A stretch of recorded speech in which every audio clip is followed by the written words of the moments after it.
If you need to repair a hole in your wall that is larger than your thumb, but smaller than a 4-inch hole, you can repair it with a drywall patch and spackle compound. The tools you will need for this repair are a drywall spackle knife, a tub of drywall spackle, a self-adhesive drywall patch, a large sponge, and sandpaper or a sanding block.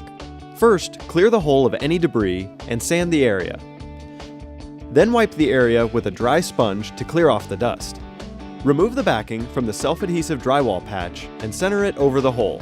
Make sure that when you adhere it to the wall, there is at least 1 inch of overage on every side of the hole.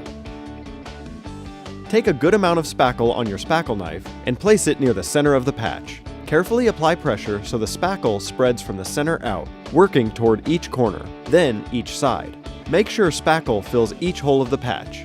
Continue covering the patch and feathering out the edges so that it is a smooth surface. Once the initial coat of spackle is applied, follow the manufacturer's instructions on drying time and then sand with a fine-grade sandpaper or sanding block. Apply a second coat of spackle, feathering even further out from the patch. Again, allow the spackle to dry and sand the area. Once sanding is completed, allow the drywall spackle to cure for 24 hours. Once the spackle is cured, you are free to paint your wall using primer first if necessary.